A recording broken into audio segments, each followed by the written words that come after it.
like to think of him, author of Not Zero, Ross Clark, who joins us now to talk us about extraordinary increase, amazing increase, 70% increase in just 1 year in battery fires from e-bikes.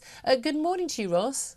Good morning, Thank you Julia. for joining us. Now, I've got to say, I loathe the e-bikes near me and the e-scooters. Now, if you live in a major city, you'll probably be aware of this, but if you live somewhere else, lucky you, you don't have to deal with it. But just people can hire these bikes, or lots of people own them, but lots of people just hire them. You just have them for a couple of hours or on a journey, and they just leave them everywhere. The big bane of my life is the fact they're just strewn all over the pavement, all over the road. No one, they're incredibly thoughtless, these people. But people who have them at home, or even they've taken one and rented one and keep it at home, they're facing the risk of them basically spontaneously combusting. What on earth is going on?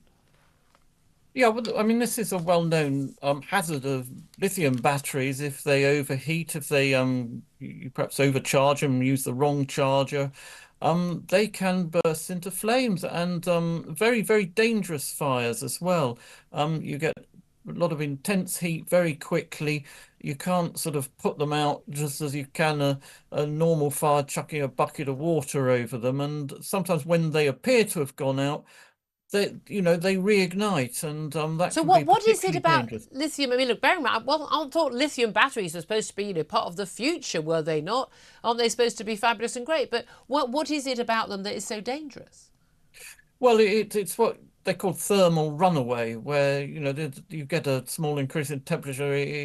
The chemical reaction then builds it up, builds it up, builds it up, and it's very, very difficult to stop. And this is with electric cars as well. But the particular problem with e-bikes and e-scooters is a lot of them seem to be sort of rather less regulated. They're Yeah. sort of being imported from China and so on without proper testing, without proper regulation, people using the wrong chargers and so on. They just And use a cheap also, charger as opposed to the official one and yes, yeah. things. Yeah. And people are charging them indoors, and this is what Yeah. makes them particularly dangerous indoors at night. And Yeah, at least a fire in your car, it's happening in the street. yes, yes, and you could probably get out and Yeah. survive. But family in Cambridge, near where I lived last year, completely wiped out through an e-bike fire. The But bike was but we being know charged indoors. fire brigades have been warning about this. Now there are about 160,000 e-bikes sold in the UK in 2021.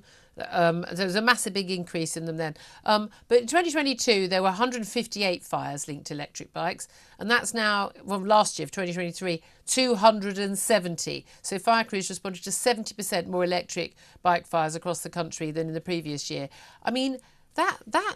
That's saying there's a problem. Now, any other item that was being sold that did this would be taken off the market, wouldn't it? But Yes, e-bikes and e-scooters, that's fine. We're just going to accept that they're just going to go on fire.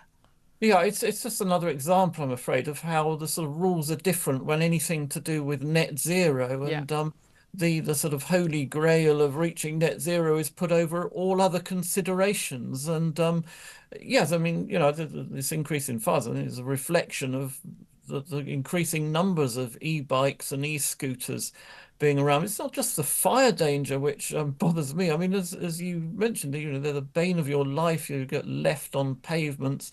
They're being used on pavements, a lot of Yeah. these e-scooters where they shouldn't be. Similarly, e-bikes, and effectively motorbikes. People on push bikes, well, they can ride at speed at Yeah, inappropriate but speeds, again, but of course without any of the regulation around them. Ross, I'm with you all the way on this. Ross Clark, author of Not Zero, how an irrational target will impoverish you, help China, and won't even save the planet. Thank you for that.